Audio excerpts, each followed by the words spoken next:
live with the pre-show, and we'll get into the thick of it once the initial ad break runs. Yep. Calm down, so I don't think I have to go upstairs and do this thing. Just good. Yeah.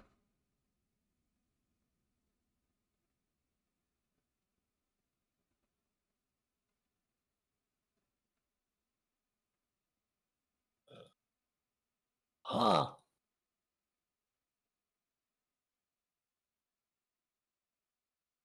Well. Great. I have to talk to someone about something later.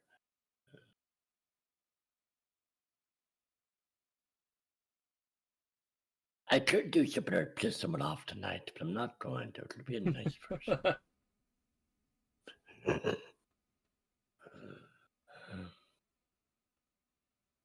Yeah, we're still at ad break. It hasn't started yet, but it'll run shortly. No, it does. I'm looking at something. It is starts at its internet destroyed. Someone just showed very, very, very clear evidence of a combat mech with guns. Ooh. And one of my guys keeps on kind of venting about how he thinks combat mechs will ruin infantry in the game. So I'm like, do I link in these pictures or not? Right. Don't let him sleep. But this is intriguing when I'm seeing it in front of me right now. I'm like, huh. Well, that's fuck. I'm now gonna go into the test servers later tonight and just after we're done. Just like 5 minutes just to do a sanity check to see if it's a bullshit. I know it's not. I trust these photos. I trust the source of the photos, but I still want to. That's the thing that you always see it with your own eyes. So, you know. All right. So, what articles do we have this week? We have a couple different ones. Ad just started. Okay. Yeah. Anyways, I'll say so. got some Google selling off its strong competitor. Google breaching privacy again. What about Tripp's little argument with the shit portrait of him he does not like? Oh, I haven't seen that one. Yeah, No. not really worth talking about, but it does silly.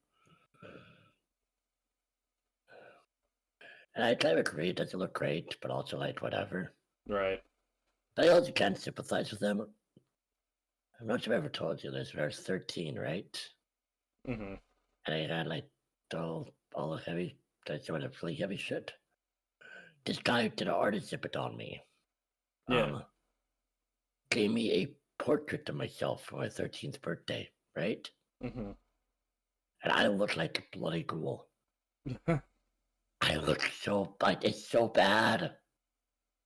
I've never got it anywhere because I just look so horrible in it. Mm-hmm. And not like shit or anything, just like just bad. Like I look like a ghoul. So we were polite and everything to thank the artist for like we're never putting this up. I think it's somewhere in the house still. What is that now? Like 15 years later? Or no? 14 years later? But I have no idea where it is. Kind of tempted to burn it. Anyway. That was a mortifying image.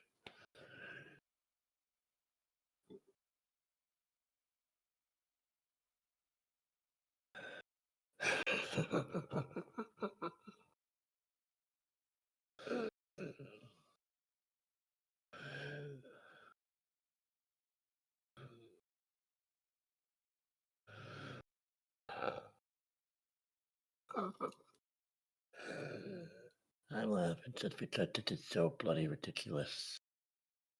I can't believe he leaked active military actions. Yep. The bloody press. It's fucking In real time.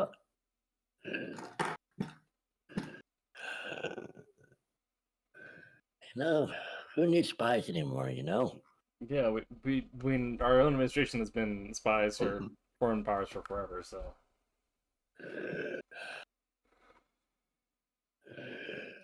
God, it's bloody insane.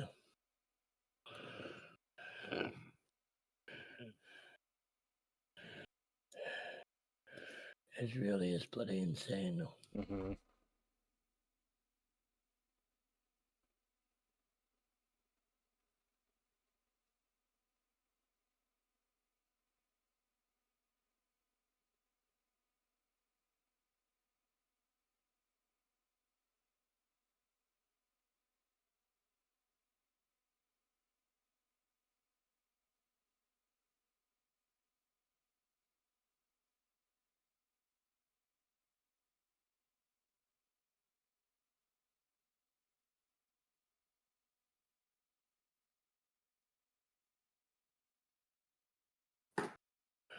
Anyway,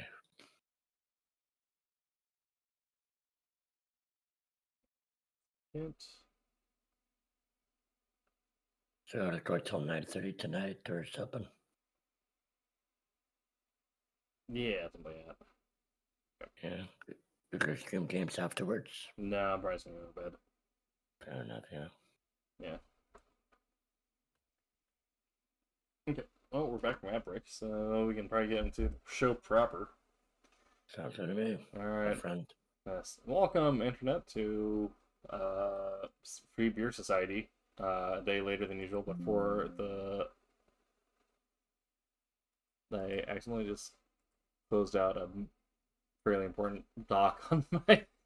Okay, there we go. OBS.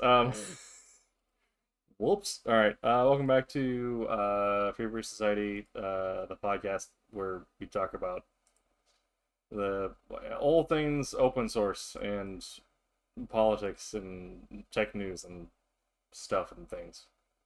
Oh, this is really open source. Yeah, We're looking at right now. this Since is everyone knows about it. perhaps too open source. I forgot to share this.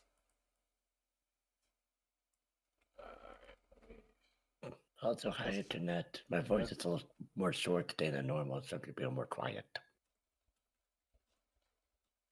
Yeah. Okay. Hmm. Anyway, all right. So yeah, we're first story is a today one. Yeah, I don't. We're here, I guess. What can you say about this? It's just like, wow, Yeah. So I picked this up that's from really bad. Al Jazeera, but literally every news outlet under the sun has reported on this. I saw it from the Atlantic. Yeah, the Atlantic, Reuters has it, CNN has it, the Ontario Times has it. It makes sense the Atlantic had it. Yeah. Anyway, so yeah, from the editorial staff at Al Jazeera, a shocking breach. Trump official leaks military attacks to the Atlantic. The Atlantic editor Jeffrey Goldberg says he's included in a private chat about the bombing of Houthi rebels in Yemen. I'll get into it, I guess. The administration of United States President Donald Trump has confirmed that a journalist from the Atlantic magazine was included in a private social media chat about upcoming attacks on the Houthi armed group in Yemen. On Monday, The Atlantic published an article from editor-in-chief Jeffrey Goldberg in which he described the stunning realization that he had been added to a group chat where high-level government officials were discussing military actions. The world found out shortly before 2 p.m. Eastern Time, on March 15th, the United States is bombing Houthi targets across Yemen, Goldberg wrote in opening line of his article. I, however, knew 2 hours before the first bombs exploded that the attack might be coming. The reason I knew this is that Pete Hegseth, the Secretary of Defense, had texted me the war plan at 11:44 a.m. So that's the long and short of it. I always say this. I don't know what to expect next week because it does get worse. Yeah. On very rare occasions, in some weird comedic way. Sometimes more funny. It's yeah. We've entered like full idiocracy levels of what's happening. If you like. It feels like out of idiocracy. We're 3 months in, and you already have the Secretary of Defense adding journalists to a Signal chat, and talking about, and then leaking military tactics. There's more context to the story, but yeah, it was done over Signal, which we had an article about Signal actually last week, from Meredith Whitaker talking about data Right. privacy there. So that's also very funny in that they used one of the most secure apps to then breach all security. But also in this chat, apparently JD Vance was just being like blatantly racist in it, and Pete Hegseth was also Okay. day drinking in this chat. So Wait, what? there's so I heard that was racist. What was the second part? Sorry. Pete Hegseth, the Secretary of Defense, was of course day drinking while this was happening.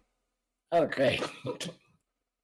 So the current administration Secretary of Defense was day drunk and added a journalist to a group chat by mistake.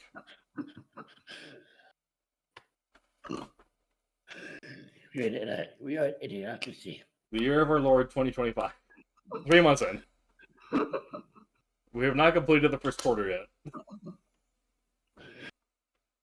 That's the wild thing. We're only at the end of bloody March. We're not done quarter one yet.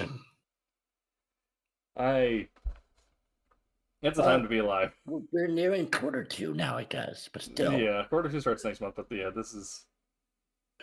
But I still, don't know. Yeah. It's short amount of time what has happened so far to start of China.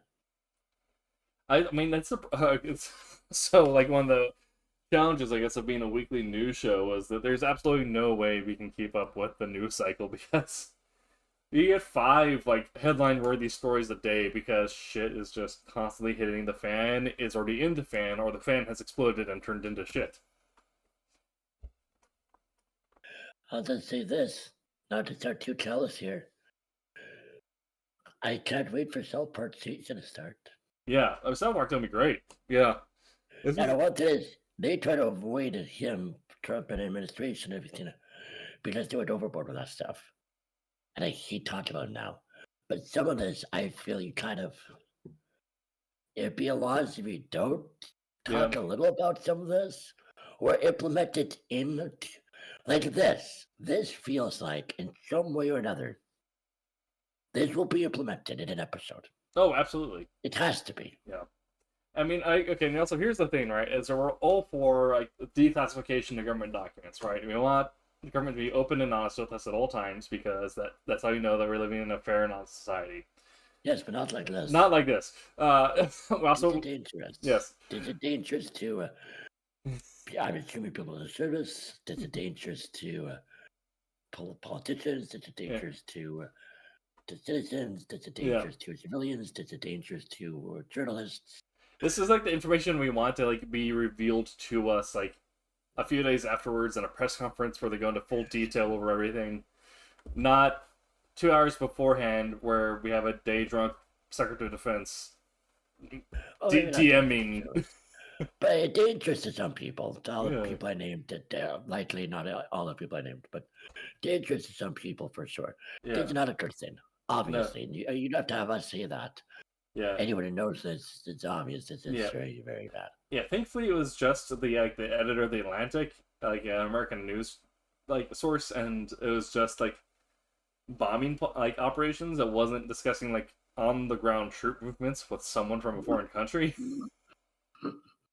But that being said, we have now reached that gap where that is a very possibility where like Pete Hegseth gets into the whiskey a little too early, and there's no problem. You're just gonna you accidentally add your your friend Putin into the group chat and just start talking about troop movement. I feel like Putin's already in the chat, but that's on purpose.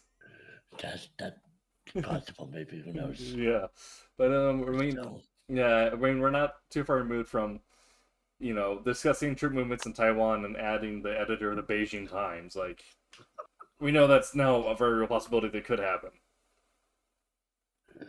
This is wild. Yeah. This is really wild. I don't. Maybe we blew our load a little too early at the show with kind of talking about one of the most insane things to happen in modern times and like in the information age. Growing up, I've never heard of something like this happening with the U.S. No, government. yeah, This feels like the first. this is I anyway. could easily be wrong, obviously, but I mean, for sure, like you had like accidental secrets leaks and stuff like that, but this is like the first time where it's been very blatant. very blatant, and it's just something that happened so casually that it happened over a group text. Oh, I'm sorry, the Secretary of Defense will not be day drinking. No. That feels. I mean, Teddy Roosevelt got day drunk, but also we didn't need to worry about him texting plans for the Cuban War to someone inadvertently. Like, he got day drunk because he was waiting on documents to get to his office, right? Like, Yeah, that's different. yeah, but this is, yeah, maybe you should just take his phone away when he gets into the bourbon, I guess. This is oh my god. Okay, anything else to say about this? Because I got nothing. just keep on giggling and laughing and sound like I'm dying. Yeah, Because this is just too damn stupid that it's actually happened. it's absurd. Like, there's no reason this should have. There's no reason this should have happened. Well, yeah, but we just a lot of things with this administration, but Yeah. Anyway. Anyway, let's head on over to. Oh, didn't click the wrong button. All right, here is some other information security related stuff because also private indictment of Doge. This comes from Daniel Chitome at Forbes. Alphabet's $32 billion Wiz deal is its largest acquisition yet. Okay. Oh, no, this is...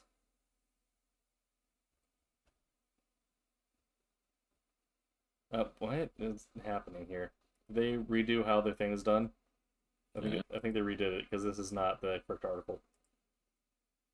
Love that for me. All right, one second. Let me get the correct article pulled up. Okay. Yes, and this is one of the problems I'm finding at the ground is that it occasionally will just link you to the wrong article. Fair.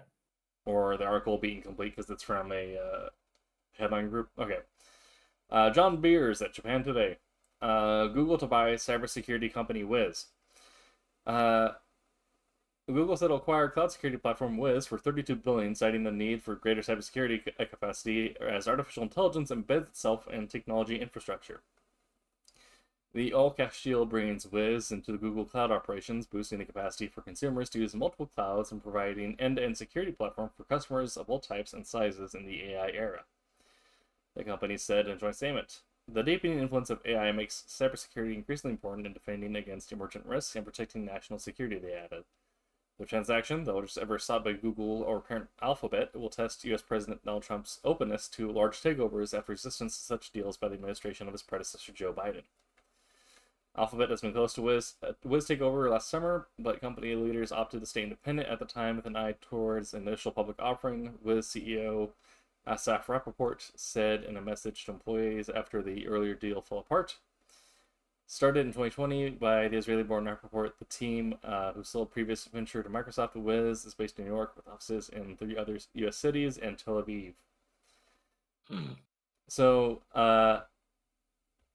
absolutely. So, first of all, more encryption, more security for the private consumer on your data. Usually, always a good thing.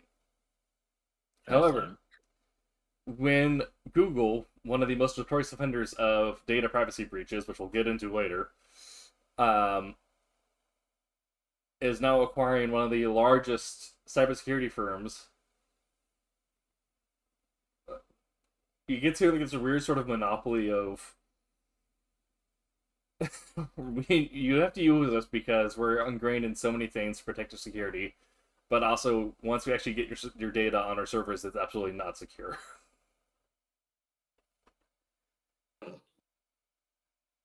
And so, I mean, it's kind of an interesting thing where it is, like I said in the article, it's a large company buying another large company. So it's not quite, but in 2 different subsectors. So it's not quite like a true monopoly acquisition. But there's enough weird butting of heads and what these companies are known for that I'm a little skeptical. Fair. Because it's kind of like when Ford bought the patent to the hydrogen car that guy made in the 70s and this completely like Right. squashed it. Right. Do you got a dog, by the way? Yeah, a little bit. That's fine. Sorry. Or per dog. Yeah. That's all right, guys. Let's continue. She'll stop.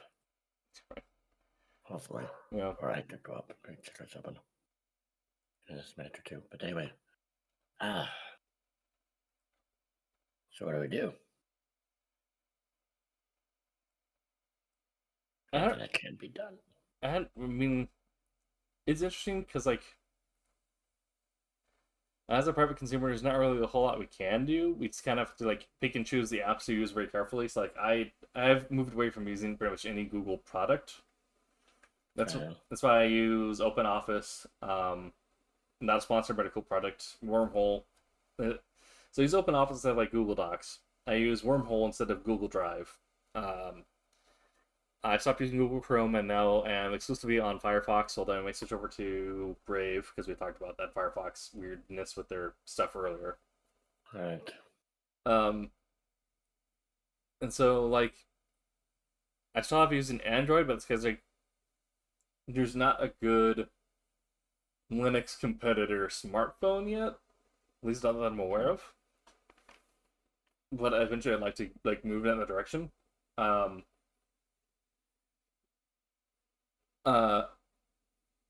Because at this point, and we'll get into it, but I don't trust Google with any of my data. Yeah. And I'm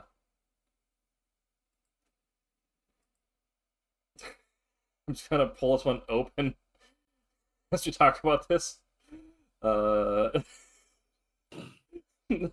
context for the following thing, I guess. Well, we'll get into it now. I guess. Oh boy. Uh. EU's latest move against big tech unlikely to prove great. Yeah. So I guess the headline here from Ground, but we'll get into how it's reported by the Irish Times. But Google charged with breaching landmark EU rules. Apple told to open up rivals. So the EU accused Google, parent company Alphabet, of breaching digital rules, and has opened and has ordered Apple to improve iPhone compatibility with other devices. So essentially saying that Google is already running a monopoly in the EU and is now being faced with even more fines. Right. And this has happened after Google has had so many litanies of data privacy like issues. Yeah. Not to mention the weirdness with Google removing like Juneteenth and Black History Month from their calendar this year, as well as in Google Maps renaming the Gulf of Mexico to the Gulf of America. Anyway, Cantillon from the Irish Times reports the European Union has thrown down the gauntlet to big tech on more than one occasion, but the latest spat between regulators and tech giants feels like a stronger statement than before. It comes against a backdrop of worsening relations with the United States, as President Donald Trump threatens tariffs and retaliation for perceived discrimination against the U.S. and its business interests. Trump has made clear his opinion on the guardrails being put on tech companies in Europe, believing them to be a tariff on the U.S. The latest shot from the EU is unlikely to help his mood. The target this time, under the Digital Markets Act, or the DMA, is Google, specifically allegations that its search business favors the company's own services, and developers cannot easily inform users about potential offers outside that store. Apple, meanwhile, is told to make its phones and tablets more easily interoperable with third-party smartwatches, virtual reality headsets, and headphones. It is a move that has led to accusations of micromanaging the development of products. The tech companies have hit back with concerns over the impact on security and the potential effect with competition in the EU. We will keep engaging with the Commission and comply with its rules, said Google's Senior Director of Competition, Oliver Bethel, following the EU's announcement. But today's findings now increase the risk of an even worse experience for Europeans. The DMA is designed to regulate other platforms like Google, Apple, and Meta and boost competition, but in reality, it's having the opposite effect by hurting European business and consumers. This is the most egregious bullshit that has come out of a person's mouth that is not in the current administration. in the last 24 hours. Uh, yeah. So, uh, like here's the thing: is that should we need regulation like this to force companies to work with other software and other hardware? No. However, we have gotten to the point where it is necessary because companies like Google, Apple, and Meta have bought so much influence in the U.S. Congress, in the different European countries. Like Britain is slowly recovering from it, but Britain was like largely bought out by Apple for a while there, where they were essentially able to do steal bear monopolies, where they just the government essentially helped them kick out smaller competition, and they're able to just create their own entirely like unique ecosystem, and we're not compelled to make it competitive or to make it work with other software or hardware because they didn't need to compete because they used the government to crush their competition. Now the governments are doing their job and saying like, no, you should have competition, and they're like, well, we already got here because we're the best. Like, well, no, you got here because you made governments kill off all the smaller people. So here's the question: what changed? What changed was probably honestly it. Uh, this might be a benefit of the Trump presidency is that because Trump is such an egomaniac, narcissist, demagogue that makes other people hate him so much that things that have already been like in the works or things that have already been kind of like hemmed and hawed about are now being accelerated because people just want to punish him in some way or want to make sure that he cannot get a full grasp of power in the systems that he's involved with, right? So having American companies that have such big influence globally now is a legitimate security concern for the European Union and other developed nations because how much of their infrastructure has Google or Apple software and hardware in it. And so now they need to make sure that they're allowing their own like European, like local European competitors to rise up as well and be given a fair shot because they can't compete with Monopoly. Fair. Good answer. Yeah. So uh and then another reason why I'll favor using open source third party software and hardware. Um because it's in simpler words, it is just more interoperable. Like it's more likely to work with everything I have in my house or in my ecosystem at home than if I were to be locked into an iPhone, in which case I can only use Apple products for anything else in my home. Yep. Oh, fair answer. Fair answer. Anyway, I kind of went on a little bit of a rant there. Do you have any thoughts on all this? I don't think I have as much thoughts. Like, I do have more thoughts on the EU one. Like, it's just, I don't know, maybe weird paradox of, the spirit of capitalism is competition. It's, you know, you will do better than your competitors, and there's a chance your competitors, even if they're small, can improve upon what you were doing and learn from things you've done and make a superior product, right? Any other kind of competition. When you don't have that, the the lion becomes lazy. Mm-hmm. Yet, with a lot of big businesses with the US, like Apple, like Google, like etc., they've had such this power grab that, yeah, like you said, it, but the little guy that's been stopped on and never had a shot. Mm-hmm. So this is interesting for security concerns and just for improving quality of a lot of these services. Right. Yeah, it's going to force them to be much more competitive, and also it should hopefully open up market space for a lot of smaller companies to put out their own competitive offers as well. Yeah. That was the only thing I really have to say. Like, it's an obvious statement, but it's a true statement.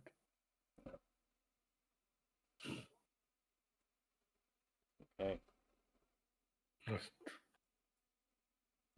Next story we have from Ars Technica. This is from John Brodkin. But FCC to get Republican majority and plans to delete as many rules as possible. all right, look, I know. A lot of people love to song F to FCC from Family Guy. See, that's a catchy tune. But no, don't actually do that. Right. These people actually have a purpose. Yeah. The service has a purpose.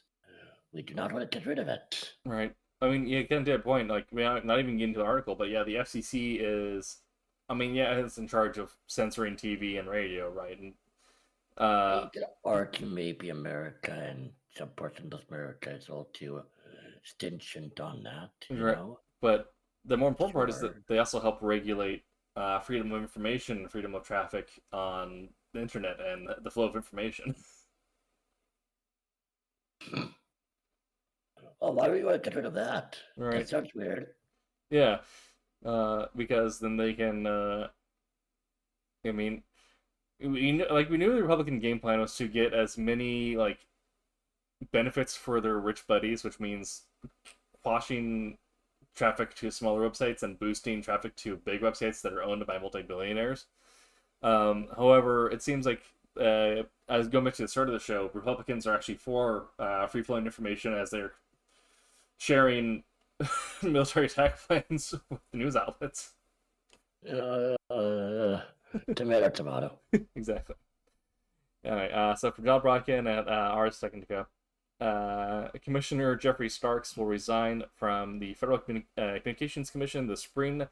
He announced today Starks' exit will give Chairman Brendan Carr a Republican majority, as the FCC has had 2 Democrats and 2 Republicans since the January resignation of former chairwoman Jessica Rosenworcel.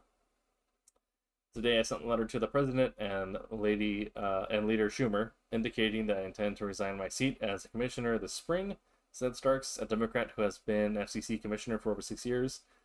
Serving the American people as a commissioner on the Federal Communications Commission has been the honor of my life. Over the next few weeks, I look forward to working with the chairman and my fellow commissioners and all FCC staff to further the mission of the agency.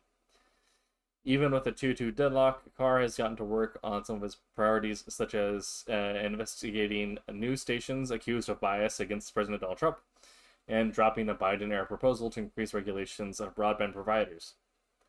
Democratic Commissioner Anna Gomez, who is staying at the FCC, has said that Carr's investigation of CBS is politicizing our enforcement actions and sets a dangerous precedent that threatens to undermine the trust in the FCC's role as an impartial regulator.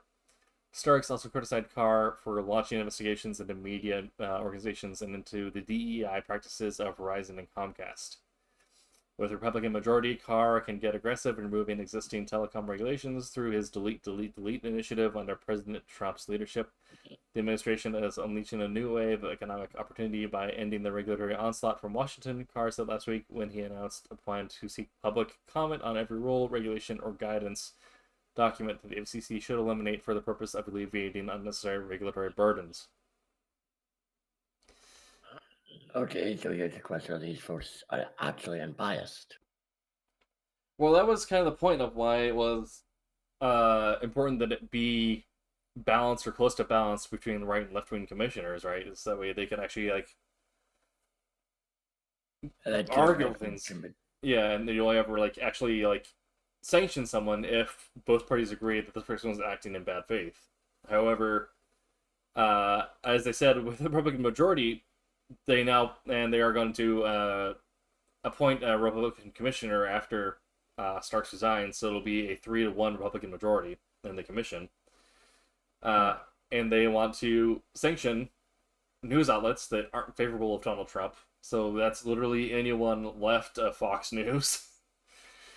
And the other thing they mentioned was ending regulation for broadband providers, and this is actually so fucking important for America because how much of America is rural and relies on these regulations forcing broadband companies to make affordable broadband available to rural communities. Because even if you live in the middle of nowhere, so much of your life now needs to be run on internet because that's how banking works, that's how your taxes work. Literally everything works off the internet. So if you're not getting good internet service, you're cut off from being able to participate in life or society. Now, here's the two questions, right? One, do the right wing folks in here believe in, some of the Trump specific appointed folks of the Project 2025 idea? Yeah, and that's kind of where it's Do they believe in that shit? yeah, and that's probably where it's been like the most concerning is the fact that Carr is a Trump loyalist, the guy who's remaining. Is the fact that Oh, that's great. he's a member of Trump's cabinet. He's been very much saying that the news and the media is too woke and is too gay and leftist, and it needs to be essentially torn Okay. down. So Now, here's another problem. And that problem that simply angers me, okay? yeah, What the hell are the Democrats doing? that is a very good question, and I wish we had an answer. Because a lot of people can see what's going on in the US right now, right? Yeah, You can say doomsday theory, you can say possible civil war coming, you can say world war, you can say everything. You can see all sorts of like crazy. I remember what yeah, episode or two before, like worst possible thing, because right now it's scary for a lot of people. hmm But so let's just rate all that back and try to rate in paranoia, rate in extra fear. Maybe our minds are going to some of us too far to, hellscape, horrible end, whatever. Still, a lot of not good things are happening, at least on a certain level. yeah. That is obvious. Well, to a point too, where today the European Union, I think some parts of South America and Canada have issued travel advisories saying the United States is no longer safe to travel to as a tourist. Yeah, Germany. Yeah, But I think you might have added there. But anyway, yep, no. Add Britain. yeah, Britain. Yeah, Yep, but it's not as part of the EU anymore. we, But I mean, hopefully their current since they have elected have their snap election has elected a sane leadership again. Hopefully they figure that out. But yeah, I mean, go ahead, sorry. I say like to the point where we're literally deporting scientists or rejecting them from visiting because they have essentially worked on science that Trump deems not good. It's like I don't know how you get more fashy than that. So look, regardless of, I do think hmm, I want to be more careful of how I see how bad things can get because I don't want to freak people out. And I'm a strong believer of not.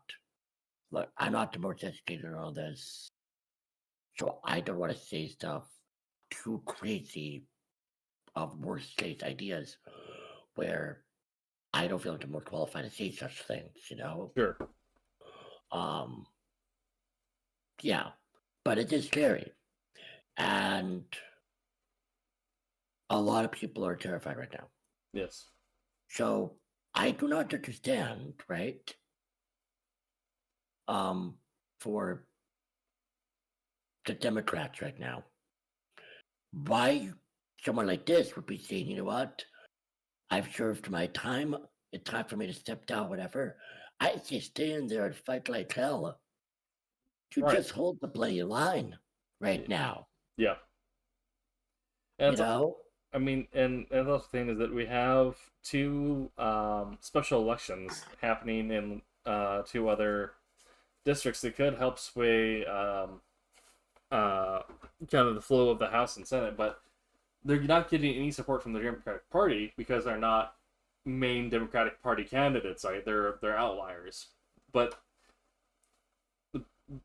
I feel like the Democratic Party is so like set in being just left of center or just center that anyone who supports like it comes out as being like more left leaning, more aggressively left leaning, and is willing to like oppose Trump and the right wing is not getting the adequate support, and they're not formulating a game plan to speak to all the Americans that have been wanting a stronger response to the left to compete There with he is.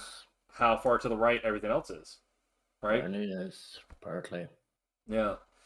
I mean, but he's okay support, I think. yeah, no, Like, exactly. not from the Democrats, not from big, Yeah. I mean entities.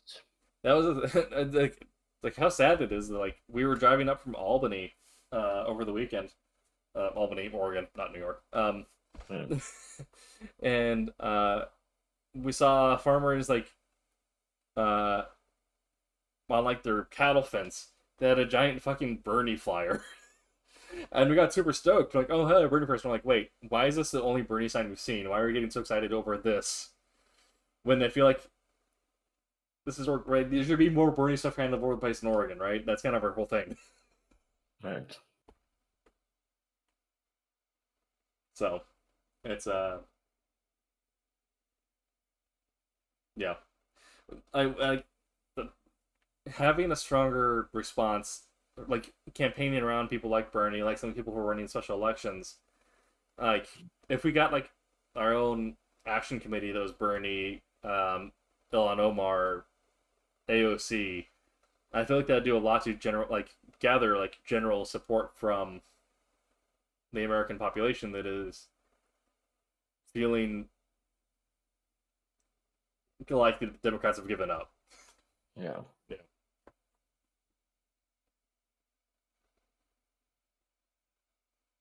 But it does feel like they've given up. Yeah. They're waving a white flag. And Yeah. like the thing is, again, I have my own thoughts, but I don't want to I don't want to cause heart attack happen lately. But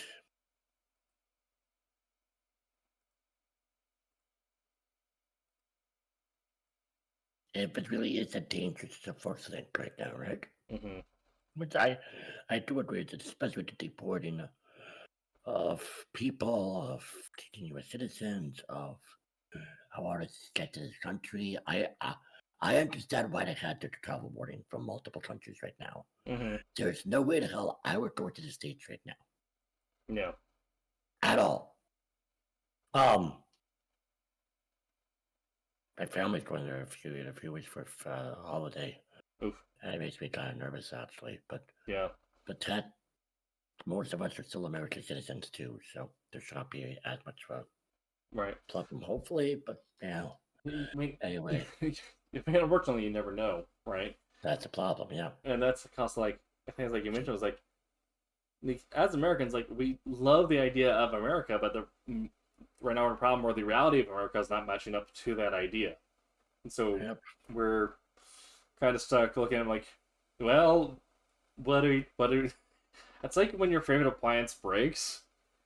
It was like, well, do I chuck that out and get a new one, or do I like spend as much money to replace it? That's the question right there. Yeah. Okay, we got two more stories to wrap up our hour for today's show. From John Brodkin again at Ars Technica. Judge orders Musk and Doge to delete personal data taken from Social Security. We have a good story. Why this shouldn't be a story, but we have one, and it's good news that it is. Thinking that, Yeah.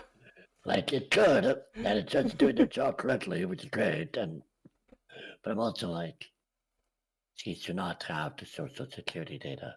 Jesus. Yep. A federal judge yesterday issued a temporary restraining order blocking Doge's access to Social Security Administration records, saying the Doge agency created by President Donald Trump is essentially engaged in a fishing expedition at SSA in search of fraud epidemic based on little more than suspicion. Yeah. Plaintiffs are likely to win their case alleging that Doge and other government defendants are violating the Privacy Act and the Administrative Procedure Act, said a ruling by U.S. District Judge Ellen Lipton Hollander in the District of Maryland. Social Security officials provided members of the SSA Doge team with unbridled access to the personal and private data of millions of Americans, including but not limited to Social Security numbers, medical records, mental health records, hospitalization records, driver's license numbers, bank and credit card information, tax information, income history, work history, birth and marriage certificates, and home and work addresses. Trump and Musk have claimed there was widespread security fraud, with Musk calling it the biggest Ponzi scheme of all time, but there is no evidence to justify the Doge access purportedly needed to root out fraud, Hollander wrote. Yet defendants with so-called experts on the Doge team never identified or articulated even a single reason for which the Doge team needs unlimited access to SSA's entire record systems, thereby exposing personal, confidential, sensitive, and private information that millions of Americans entrusted to their government. Indeed, the government has not even attempted to explain why a more tailored, measured, titrated approach is not suitable to the task. Instead, the government simply repeats its incantation of a need to modernize the system and cover fraud. Its method of doing so is tantamount to hitting a fly with a sledgehammer.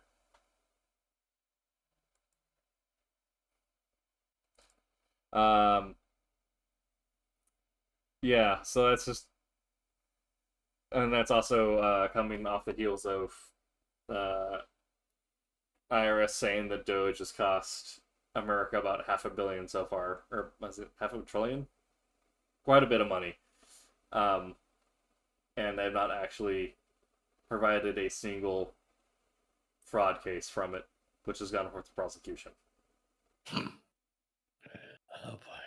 So we have essentially just smashed through everyone's benefits, violated every privacy law in the country, added a shit ton of money to the deficit. So also Elon Musk can essentially gouge out other regulators that are in the process of investigating his corporations. Because every company, every commission or organization that he's gutted so far has had either ongoing legal cases or ongoing investigations into one of his many companies.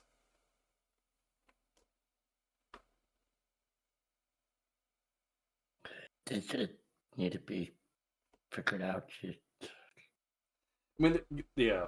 The good news here is that all the legal experts and the judges who have ruled on this so far have said that Doge is in the wrong and that they'll be forced to surrender their control of that information.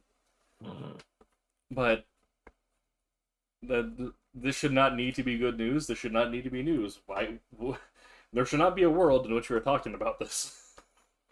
Oh, you also not have to be talking about the Secretary of Defense being thrown during the day and making a journalist into the military plan test chat. Yeah. That seemingly is not secured also. Yeah. So that shouldn't be news either, but here we are. Modern times, ladies and gentlemen. We live in a society. Not so much a lot.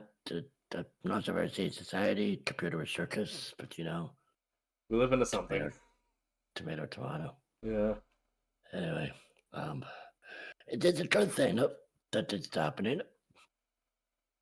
Musk has to be removed, but it's also not appointed any government position. So right, it was like, how do you move a guy who doesn't have a role? So, he's like some guy who just like walked into an office and just has hung out there and told people to do stuff, and for some people are still doing it. Like, why are you taking orders from the guy hanging out in the lobby? There must be some analogy from Pulp Fiction, right? Right. God, fucking. The mirror. It's or pop culture. I mean, Pulp Fiction. Yeah. Pop culture. Pulp Fiction. Something. Yeah. God damn it. It's. At some point, I sincerely hope that he and Trump just like spend the rest of their short, miserable lives in jail at the end of this. That's it. Trump will be dead before that happens, I think. But still, I mean, the rate at which he pounds Big Macs, probably. I'm surprised he's not keeled over from having a coronary. Also, it's been worse from having some health issues lately. Yeah. Possible evidence that yes, he is. Yeah, he's been having issues with his blood pressure, apparently. Wonderful. Yeah. All right, one more stage story, right? All right. One last thing. What's your last one? From This is only so. Here's one. I had to sources from local news sources. It's interesting because I feel like it should be a bigger What? deal. Chicago? But yeah, so from NBC Chicago, um, Okay. Dylan Bletzer. China's open source embrace upends conventional wisdom around artificial intelligence. And here's the reason why I think it hasn't been picked up by a lot of bigger news sources because of how reliant they are on American big AI companies that are currently all closed source. That I feel Okay. like they're not getting this kind of a news thing that's being kind of quashed by bigger news sources, and hopefully it'll blow up as it gets talked about more. It is weird. It is weird giving China praise, but they do quite a few things fairly right. There's a reason why they have the highest reported, like second highest healthcare in the developed world, and have the highest rate of land ownership. So, Yeah. uh, the open source shift has been spearheaded by AI startup DeepSeek, whose own model released earlier this year challenged American tech dominance. So that was that AI thing that came out, and OpenAI, the guys that run ChatGPT, freaked out because they're saying it's using our thing, but it wasn't really. And then also we kind Right. of had to point and laugh because how are you running an AI company and then saying an AI is plagiarizing your AI when your AI's entire thing is plagiarizing actual like created work? Right. Anyway, uh, so China is embracing open source AI models. So again, open source kind of being our big thing here, meaning that all the information you can see all the code. If you want to, you can open up this packet. You can see how the entire thing works. Make changes to it if you want. So that means that when you get it, you have complete ownership over the data and information therein, and can run it exactly how you want it to. And also, you know exactly what it's doing at all times. You don't have to worry about hidden codes or hidden processes running in the background stealing your data. That's very nice. So China is embracing open source AI models, and a trend market watchers and insiders say is boosting AI adoption and innovation in the country, with some suggesting it is an Android moment for the sector.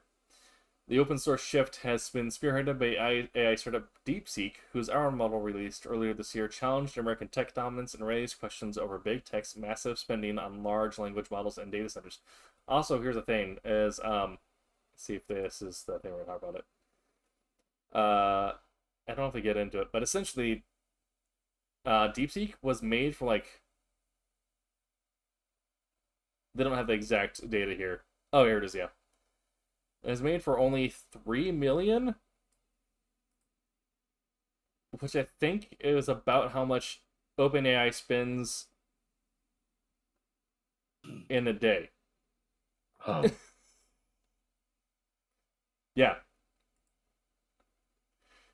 damn. So, well, it was made for developed for 6, trained for 3, so for a total of 9 million to create that, and OpenAI was much more. Um, when R1 created a splash in the sector due to its performance and claims of lower costs, some analysts say the most significant impact of DeepSeek has been in catalyzing the adoption of open source AI models. DeepSeek's success proves that open source strategies can lead to faster innovation and broad adoption, said Wei Sun, principal analyst of artificial intelligence at Counterpoint Research, noting a large number of firms have implemented the model. Now we see that R1 is actively reshaping China's AI landscape, with companies like Baidu moving to open source their own LLMs in a strategic response, she added. Uh, and so it kind of gets more into all of the what it means for competition, but essentially the short of it is that now what this means is that uh, a lot of the issues we have with AI is the fact that it is so proprietary, and as a consumer, you cannot see what it's doing. But we know that it's scraping the internet for art and articles and all this other stuff that's plagiarizing, regurgitating as its own. So it's leading to intellectual property theft. The fact that it Mhm. costs so much money and so much energy that it is like actively damaging the planet to run it for a day. Um, and so now we have a much more cost efficient system that is much more energy efficient and is open source in a way that we can turn, like, if we want to, we can turn off those plagiarizing systems and run it only for the ethical things we want it to, like helping in calculations or helping in sort of doing mundane tasks as opposed to just regurgitating someone's like uh, actual created work. Uh, Yeah. and this is a moment where it's catalyzed China to do all this, and America's freaking out because America's built this entire like system for the last 2 years on what are now outdated, terrible AI models that are also unethical compared to what's coming out of China. So we're having a moment where it could be like what happened when Android broke up the phone monopoly that Apple had, and Android now has its own version of it, which is something that needs to be dealt with. But Right. this being done in a way it's open source should hopefully mitigate that future possibility, because if you wanted to, you could download R1, have access to its entire code, and then reinterpret that as your own system in a way that, you know, it's monopoly proofing itself essentially by being open source. But also, it's creating a much more competitive and lucrative offering uh, than what's currently being offered by OpenAI or by American AI companies. Fair. Yeah. I don't. Do you have any thoughts on this, or this is just kind of been neat? Kind of neat. I don't really have much thoughts really. Okay, that's fair. Also, I am pretty tired, by the Yeah. time, like I said, Yeah, I'm starting to kind of drift a little, in all honesty. that's fair. Doing a news show while sick is kind of start falling asleep at your desk. Especially with all the stuff, like all the crazy shit going on now. Yeah, It's hard to keep up with it, man. it is. Like, some of this stuff I don't understand that well, right? Like I said, I'm not an expert in any of this in any form. So some I'm just trying to follow along a little. Sure. But yeah, Well, I always appreciate you having on the show to riff back and forth with. well, I still enjoy it, obviously. Yeah. Why here? I think it's a nice kind of comparison for someone who does not understand some of it as well. Sure. Being able to be the one to ask questions and hear your opinion Yeah. on air, right? And that way you actually also can kind of have that rift back and forth, like you said. So it's just not you sprouting facts to the void, you know? Yeah. Yeah. Well, we have Gamer Jam in the chat with some very decent points. Let's hear it. It isn't radical Marxist professors that are radicalizing us against capitalism. The inhumane behavior of wealthy capitalists is radicalizing us against capitalism. Exactly. Sure, I could be killed with my theory as to why society with no private capital would actually be more rational, but honestly, the only reason I give a shit is because capitalists are destroying the planet, waging wars for profit, and denying housing and healthcare. Yeah. Like we said here, is like we get so excited for these new open source models that pop up because they provide an alternative that is not going to bankrupt the average person, give tax breaks to the wealthy, and is not destroying the environment to run. Those are all good things. Yeah. That is, we're all good things preventing bad things. Yeah. I need to think about how much effect it has on the environment before. Sure. Yeah, I mean, I consider that. yeah.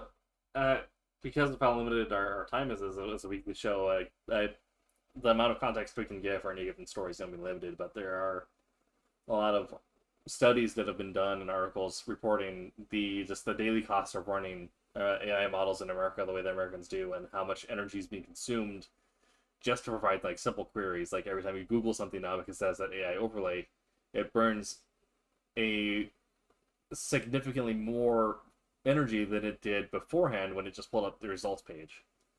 So now every time you Google something, yeah, and it's because now it's completed an AI inquiry, and our models are so inefficient when compared to things like R1 or these now open source Chinese models that are hopefully going to start spreading, become like, it'd be great to one day say like I use an open source American AI or open source Canadian AI, but right now China's kind of leading the way in terms of having a an information democratic system, or like a free information system.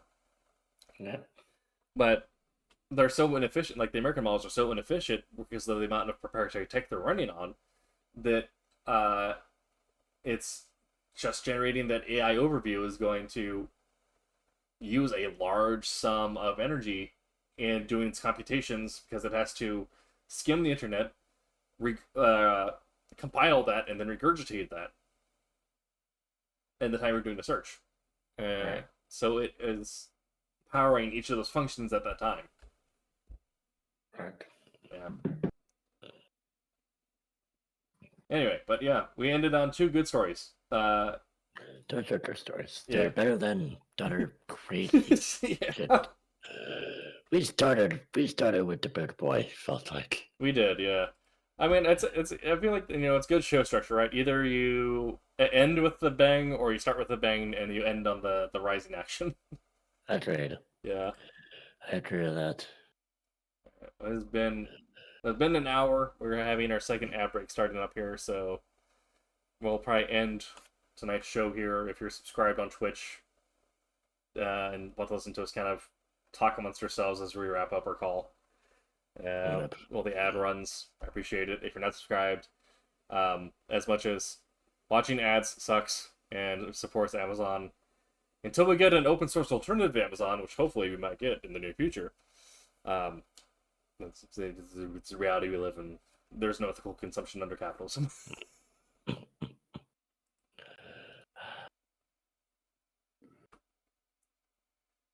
Anyway, But damn, yeah, really, each week to get crazier.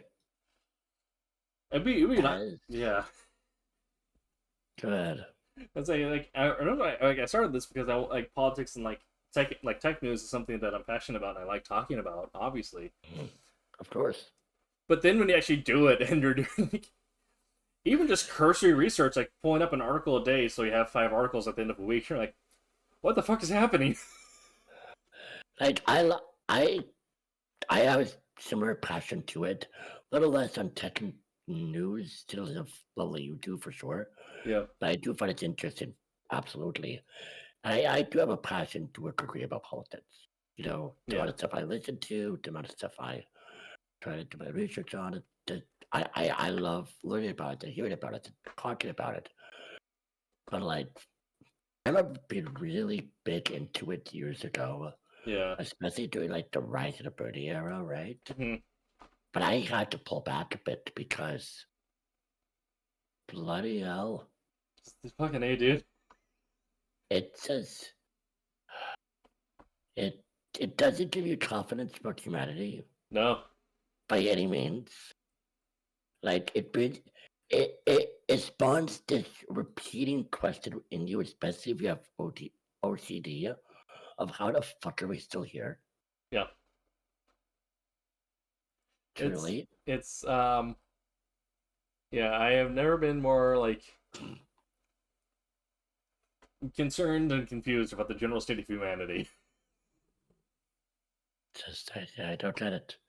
I don't get how the heck we are still around. Get all the batshit crazy Looney Tune shit that happens. But I mean, man, at some point we'll uh, something may happen. I don't know. That's all I got. it is. That's all you can really do, right? Yeah. That's all you can really say. Just like, damn, man. Hmm. Ah. Anyway, what are you doing tonight now? You got a bed, I'm assuming. Yeah, gonna shower, hop in bed, probably play some Final Fantasy VII Remake on my Steam Deck. Nice. So, yeah, I got a Steam I Deck last week, so with my tax return, nice. so that's exciting. Been liking it. I have actually. Nice. Yeah, I got Final Fantasy 14 loaded up on there, as well as some other stuff, and Final Fantasy 7 Remake obviously because I've not finished that yet. Very awesome. I I may watch some Buffy. I may check a little touch her for something. And then I don't know what else. Yeah. I kind of uh I'm trying not to do too many new shows, right? Right. Because I have to happen to like starting a show, then pulling out of it, then you know, really been dressed, especially like 2 years, start up and finish it. Um but I kind of would like to start a new anime up, right? Hmm. Especially since Invincible ended. So the way there's a show slot opening for me, um, I may try to finish the anime I started a few weeks back that I just have trouble finishing. But I'm kind of tempted, okay, to start Gundam Seed. Ooh, I like Unseed. Since I have never, no, I have seen it. Remember how I said when I was a kid, there's a Gundam show I saw on Toonami Yeah, that I wasn't sure what it was. It got me interested, but I never got into the franchise really until kind of you and Matt has kind of got me on it a little bit, yeah, yeah. right? I've determined that must have been Gundam Seed that I saw growing up. Okay. Yeah, Right. I like Gundam Yeah. Seed and like the sequel series actually quite a bit. That Gundam Seed, Destiny, Yeah, Gundam Seed or Destiny. Yeah, yeah. I need to see So the movie that came out like last year. I still need to see it. I'm assuming I saw the original Gundam Seed from '02, Probably. since at the same time, I remember I saw it. I watched that, and I watched Transformers Armada, and I know, and that was also at the other at the same time. So, and Armada is what got me into Transformers growing up. Nice. Yeah, and then I watched Energon and Cybertron and blah blah blah. Um, yeah, so I've become a big Transformers fan over the years. But also, I seen a movie, Okay. Gundam Seed of Freedom, Yeah, I wanted to go see it in theaters, but I just get a chance, unfortunately. as in English. Yes. Barely, yep, the English version is on Netflix for me in Canada. So there's actually a lot of Gundam on Netflix, which is kind of weird.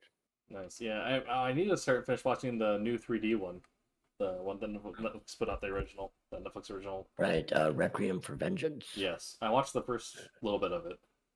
I saw that. I didn't hate that. I like that. That was Yeah. fun. Ooh, have you seen Gundam Hawthorne yet? No. Okay, it's a sequel series to the Universal Century storyline, Yeah. but it's so far removed that it stands on its own, and you can watch it before the other stuff, and then it almost feels like it's references back and forth.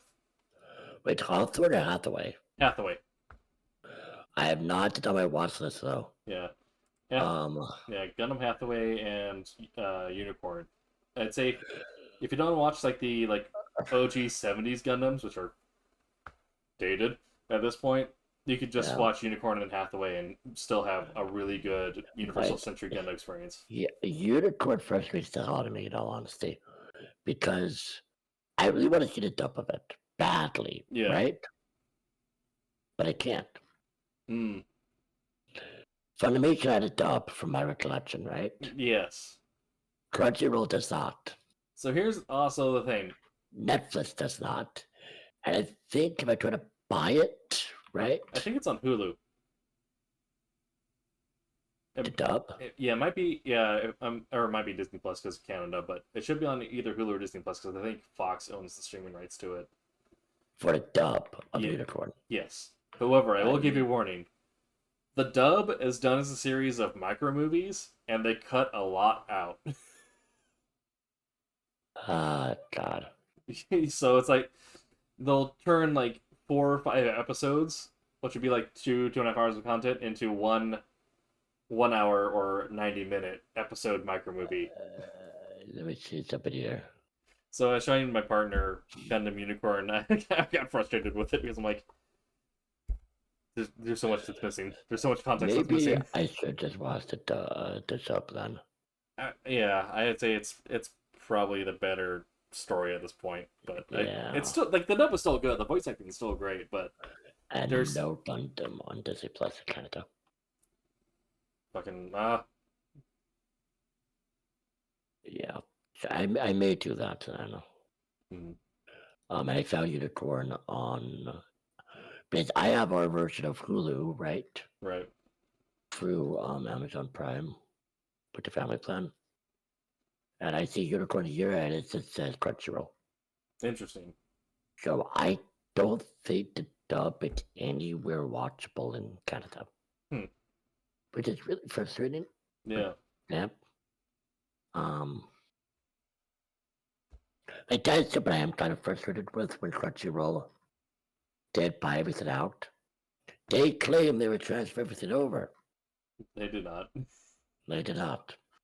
Maybe the double one day go over, but yeah,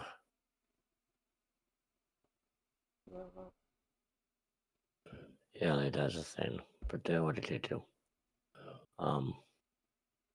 I made it to the sub then. I also kind of have to finish. I have to finish Gundam Wing at some point. Yeah, Wings are all good. Also, some of my favorite lists on Crunchyroll is no longer available according to them. Yay. I have no idea what it even was now because it's gone. Right. I just like there's something to be said about like as much as I appreciate having digital libraries because like shelf space is a real concern as a person who likes stuff. Obviously, I know that feeling is why I have a massive digital drama collection. Right, but it's also like I don't actually own any of the stuff that I bought. Yeah, I still think laws have to be updated on this shit. Yeah. But yeah. I also want to rewatch Murder Princess soon. Hmm. And as July and April, if you've never seen that still, that's it's an incredible Oh show. yeah. Heartbreaking, but incredible. Yes, I got caught up on. I finished season 2 of Blue Lock. I've got caught up on Solo Leveling. You're caught up on it? Yes, It's so good lately. it's so fucking good. I can't wait for this week's episode. Me too. It's I'm so excited. I yeah. I mean it's the Jeju Island stuff. I'm super stoked that we're getting to it, and I did not read the manhwa, so I actually have no idea where we're going from here. Now, Manas has read it all, but I hear some stuff from him, right? Okay. But my, from what I could tell it, how Manas described it, they're doing this a little differently, or they're expanding it more. Interesting. Okay. Like my understanding, it's in a book. It's like a panel or two, like one page, and that's it. Right. Well, here, I feel we must have got to leave some extra stuff. Maybe, Yeah, it makes maybe sense. I'm wrong though. I mean, it makes sense because I know the original author also wanted to make changes to it because in Korea, when you're publishing manhwa, they're very strict on their censorship. Like, you can't do gore. But when he was pitching it, he's like, I need you guys, because he's pitching it to a Japanese studio, and he's like, I need you guys to get gory as fuck, because that's what I want. Well, it's kind of the idea of what it feels almost like the Robert Kirkman Yeah. with Invincible. Yeah. You can tell that the show feels like an edit by him of the source material, Yeah. 100%. like another pass on it. Yeah. Um, and that's not a problem. Technically, that's fine. No, it works well, and it makes it enjoyable. Yeah. Let's say. Oh, have you seen Sakamoto Days on Netflix? No, It's really fucking funny. remind me to spell it. Uh, Sakamoto. I think it's SK. Sakamoto found it. Yeah, it's Sakamoto Days. What's the greatest hitman? Okay, this sounds amazing. Is this new? it's new, and the action is really good in it too. Like it's legitimate. Like, Fuck. it rides the line between like just fucking hilarious to actually like really serious and really good action I too. gotta watch that. I also gotta watch Spy Family. Spy Family, yeah, I just have to. I think with the amount of anime I kind of want to get through, right? Maybe I should just have like two animes I have in my watch currently, yeah. because there's just so much I want to get through. There's also that Dolph anime that people recommend. I want to see that. Oh yeah, the was it Rising Um, Impact? Rising Impact is Yep. Rising Impact may have been my favorite anime of last year. I'm not gonna lie. For me, also another one is Pantheon. Ooh, okay, It's yeah, yeah. actually an anime. I'm not. Have I'm you not. seen it? I have not. I've heard about it, but I've not actually gone through it. Yeah. I saw the first season. It was incredible. I want to see the second. Okay. And it's such a, what I honestly made this marathon next week. Because it's only 8 episodes. Yeah, That's pretty easy to get through. So, that's fair. I do. Alright. Yeah. I'm going to end our post-show stream there. So thank you all for chatting, watching, and lurking. Hope you all have a great night. Thanks, all. Have a wonderful night and a good week.